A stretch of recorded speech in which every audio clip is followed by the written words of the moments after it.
दोस्तों, स्वागत है आपका हमारे इस चैनल नाइटमेयर नेटवर्क पर। आज हम जिस कहानी के बारे में बात करने जा रहे हैं वो एक सच्ची घटना पर आधारित कहानी।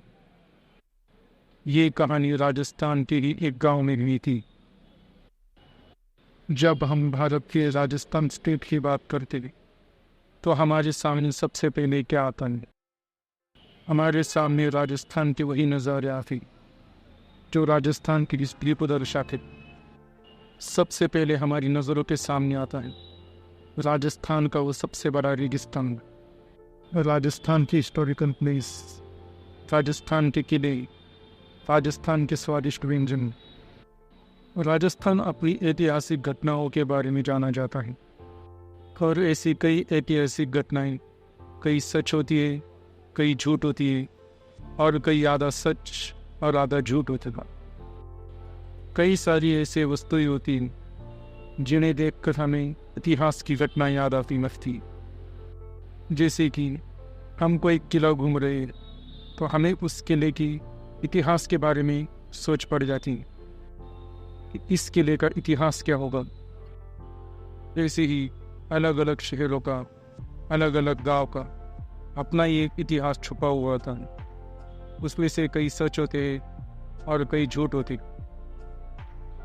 वैसे एक ऐसा भी गांव है जिसका इतिहास हर लोग सच ही मानते हैं और वो गांव का नाम है कुलधारा।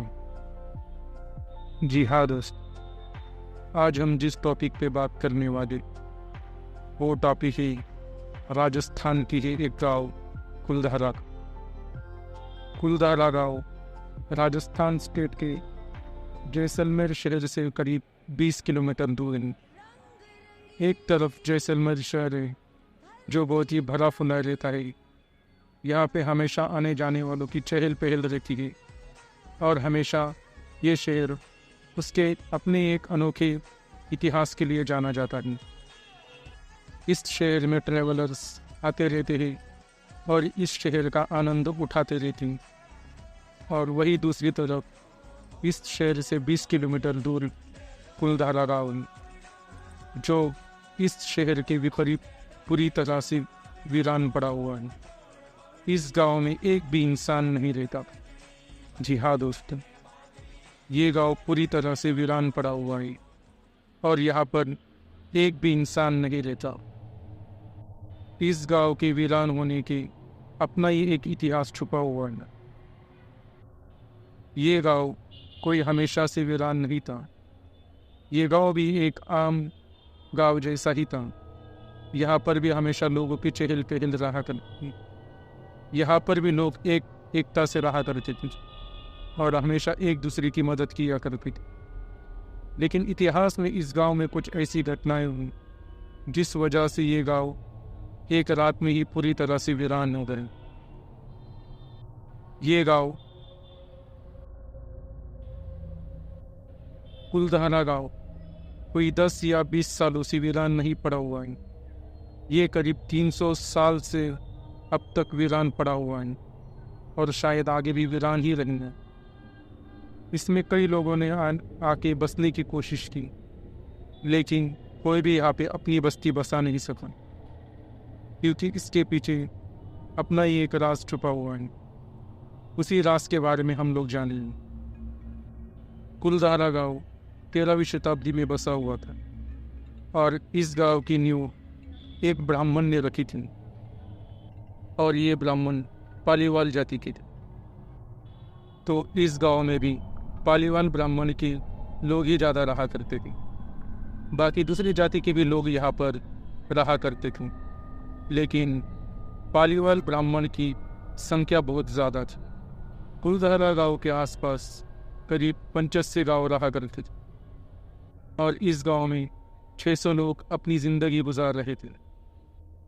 पालीवाल ब्राह्मण बहुत ही चतुर थे और वो अपने चतुराई के लिए जाने जाते थे।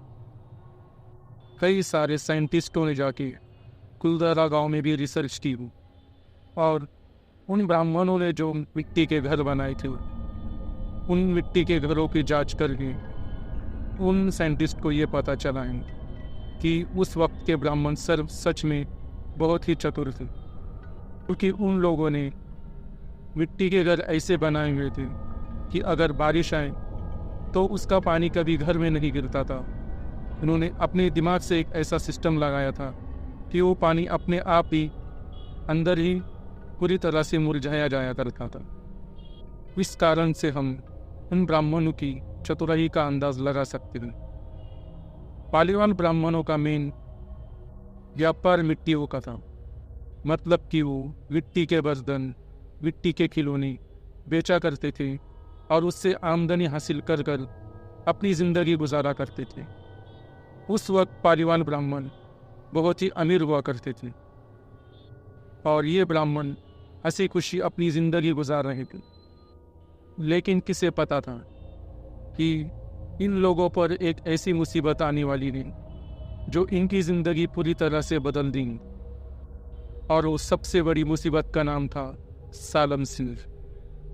जी हाँ, सालम सिंह। सालम सिंह उस वक्त का दीवान हुआ करता था। उस वक्त के महाराज ने उसे अपने दरबार में दीवान नियुक्त किया हुआ था और उसकी पावर इतनी थी कि वो किसी मंत्री से कम नहीं था और उसका आदेश एक तरह का राज्य आदेश ही हुआ करता था। और सालम सिंह बहुत ही हिंसक था। हम उसे एक तरह का दानव कह सकते हैं, क्योंकि सालम सिंह लोगों पर हमेशा नज़र रखा करता था और टैक्स न देने पर लोगों को मारा भी करता था। सालम सिंह का खो कुलधारा गांव में नहीं, आसपास के इलाके में भी बहुत था। सालम सिंह से बहुत लोग डरते थे और वो सब लोग उसे डर कर दूर ही रहते थे। सालम सिंह की एक बहुत ही गंदी आदत, वो बहुत बुरा तो था ही, लेकिन वो अय्याश भी बहुत था। मतलब वो लड़कियों के मामले में पूरा तरह से अय्याश था। सालम सिंह को सब लोग हवस का पुजारी कहा करते थे।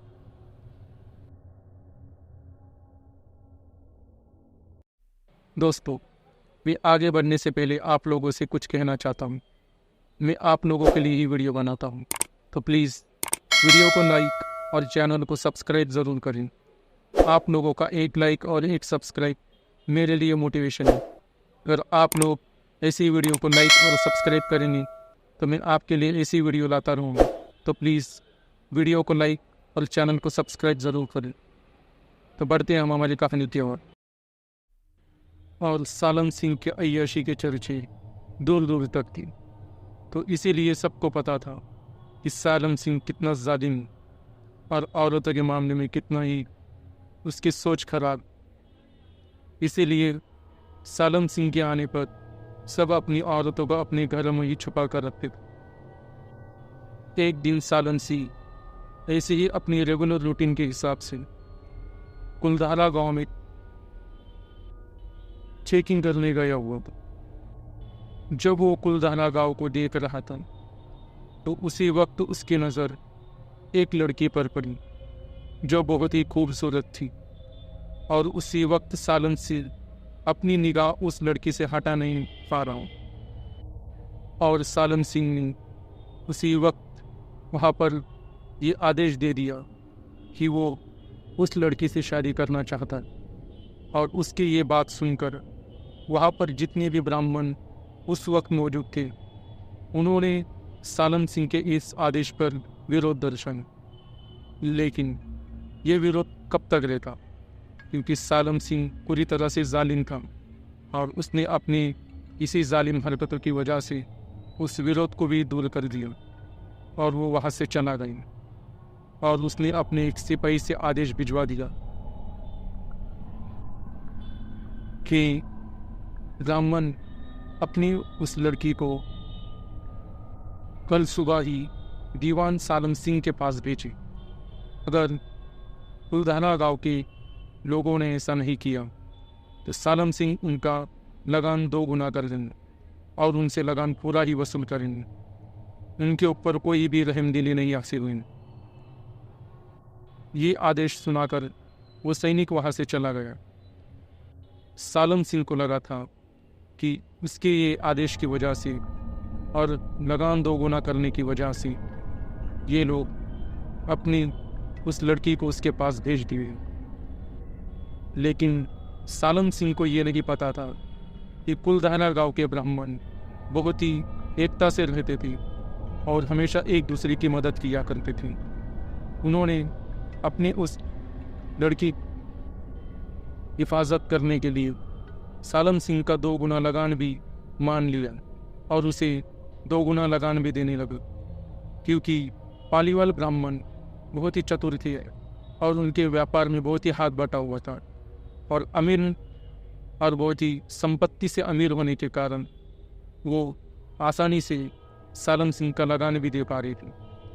कुछ दिन गुजर जाने के बाद जब सालम सिंह को लगा कि उसकी ये हरकत इन ब्राह्मणों को झुका नहीं पाएंगे, तो उसने नया तरीका अपनाया और खुद उस गांव में जाकर ये आदेश दे दिया कि आने वाली पूर्णमासी की रात को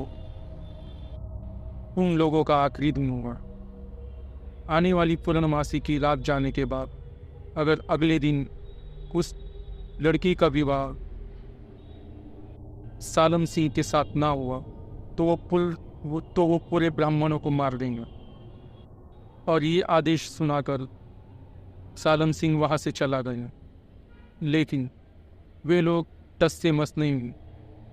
लेकिन कहते हैं ना, डर हमेशा इंसान को अंदर से खाता रहता है। पूर्णमासी की रात आने को कुछ ही दिन बाकी थे और गांव वाले तरह तरह की सोच कर रहे थे कि सालम सिंह से बचा कैसे जाए।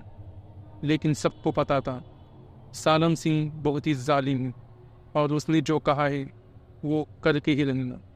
अगर उन्होंने उस लड़की को उसके हवाले नहीं किया तो वो पूरे गांव वालों को मार देंगे। ऐसे ही एक रात गांव वालों ने अपनी पंचायत बुलवाई और जो वो लड़की सालम सिंह को पसंद आई थी वो किसी आम ब्राह्मण की नहीं बल्कि गांव की ही मुखिया ब्राह्मण की थी, जिसकी लोग बहुत ही इज्जत किया करते थे और जो लोगों से हमेशा अच्छे से बात किया करते थे। लोगों ने बहुत सारे सुझाव दिए, लेकिन कोई भी सुझाव उन्हें अच्छा नहीं लग रहा था, क्योंकि हर सुझाव उन्हें मौत की तरफ ही ढकेल रहा हो। कि सब लोगों को पता था कि अगर हमने सालम सिंह की बात नहीं मानी तो उन पूरे गांव वालों को मार दूंगा और उन लोगों को मारने में वो ज़रा सा भी हिचकिचाएंगा नहीं। इसी बात पर मुखिया ने अपनी बेटी से कहा, क्या तुम अपने गांव वालों के लिए उस सालम सिंह के पास जाना चाहोगे? मुखिया की बेटी ने एक तरफ गांव वालों को देखा और हंसकर अपने पिताजी से कहा कि हाँ, मैं अपनी गांव वालों की रक्षा के लिए सालम सिंह के पास चली जाऊंगी।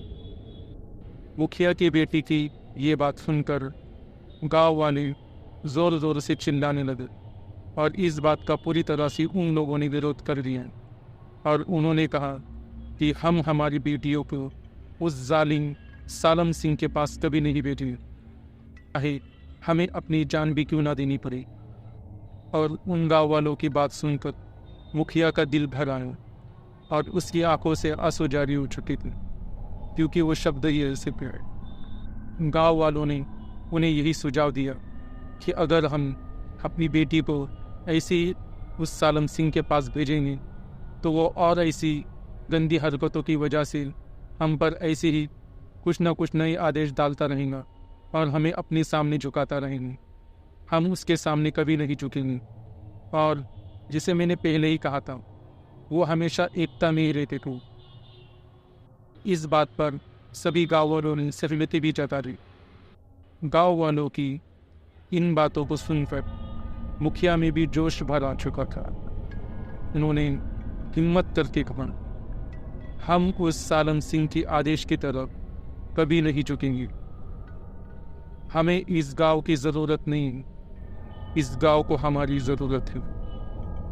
हम लोगों को इस गांव को इसी वक्त छोड़ना होगा और अपना सारा सामान लेकर हमें कहीं और जाना होगा। हम अपनी ज़िंदगी कहीं और गुजर बसर कर लेंगे, लेकिन सालम सिंह के आदेश की तरफ कभी नहीं झुकेंगे। और हम इसी तरह इस गांव में रुकें तो बेवजह ही मारे जाएंगे। और मुखिया ने उन्हें ये आदेश दे दिया कि सिर्फ अपनी ज़रूरत का कुछ ही सामान ले और बाकी सारा सामान अपने घरों में ही छोड़ दें, क्योंकि अगर हम अपना सारा सामान लेकर इस गांव को छोड़कर निकले तो हम ज़्यादा दूरी तक न जा पाएंगे और सालम सिंह हमें बीच रास्ते में ही पकड़ लेना और हमें वहीं पर मार देना और हमारी इतनी सारी मेहनत कोई काम की न रह जाएंगी। तो सिर्फ ज़रूरत का ही कुछ सामान ले और बाकी सारे सामान वहीं पर छोड़ दें। मुखिया के इस आदेश पर सारे लोगों ने हामी भर ली और सारे लोग अपने अपने घरों पर चले गए और कुछ ही देर बाद अपने साथ कुछ ही ज़रूरत का सामान लेकर वो सारे लोग इकट्ठा जमे हो गए। जब वो सारे लोग एक जगह जमा हो गए तो उन सारे लोगों ने एक साथ ही वो गांव छोड़ दिया। जब वो लोग गांव छोड़ रहे थे तो उन लोगों ने जाते जाते उस गांव को श्राप दिया कि जो भी इस गांव में बसने की कोशिश करेगा वो कभी बस नहीं पाएगा और वो यहाँ पर कभी भी खुश नहीं रह पाएगा और उसे हमारा ये श्राप ज़रूर लगेगा। और ये बात कहकर वो लोग वहाँ से निकल गए। जब 3 दिन गुजर गए और पूर्णमासी की रात खत्म हो गई और जब दीवान अपने सैनिकों के साथ कुलधारा गांव में आया और उसने जब कुलधारा गांव को देखा तो देखता ही रह गया, क्योंकि उस गांव में पूरी तरह से सन्नाटा था। वहाँ पर सालम सिंह और उसके सैनिकों के अलावा कोई भी नहीं था। सालम सिंह ने पूरे गांव के घरों की तलाशी ली, लेकिन उसे एक इंसान भी नहीं मिला। उसने वहाँ पर उनके घरों को खोद कर भी देखा, शायद देखा कि कुछ उन्हें वहाँ पर मिल जाए, क्योंकि पालवी ब्राह्मण बहुत ही अमीर थे। लेकिन उसे वहाँ पर क्या मिला इस बात का किसी को भी अब तक पता नहीं। कुछ दिन गुजर जाने के बाद सालम सिंह ने वहाँ पर अपने सैनिकों को बसाने की कोशिश की। सैनिक भी खुश हो चुके थे क्योंकि उन्हें ब्राह्मणों के घर मिल चुके थे, लेकिन वो ज़्यादा दिन तक खुश नहीं रह पाई। जैसे उन्होंने वहाँ पर एक रात गुजारी तो वो दूसरे दिन ही वहाँ से महल छोड़कर भाग कर आए और उन्होंने दीवान से कहा कि हमें वहाँ पर नहीं रहना। दीवान ने पूछा कि क्या बात है, तो वहाँ पर सैनिकों ने कहा कि वहाँ पर हमें हमेशा अजीब सा महसूस होता नहीं। हमें हमेशा ऐसा लगता है कि हमारे आसपास कोई ना कोई तो है, लेकिन हम जब अपने आसपास देखते हैं तो हमें कोई भी नज़र नहीं आता। हमें छोटे बच्चों की रोने की आवाज़ें आती हैं, लेकिन दूर दूर तक हमें कोई भी बच्चा या एक इंसान भी नज़र नहीं आता। इन्हीं सारी घटनाओं की वजह से उस गांव में कोई भी सैनिक नहीं बस पाए और उसके आगे वहाँ पर कोई भी लोग और वहाँ पर कोई भी बस नहीं पाया। और इन्हीं सब घटनाओं के चलते ये गांव आज भी वीरान पड़ा हुआ है। ऐसा नहीं है कि वहाँ पर किसी ने बसने की कोशिश नहीं की।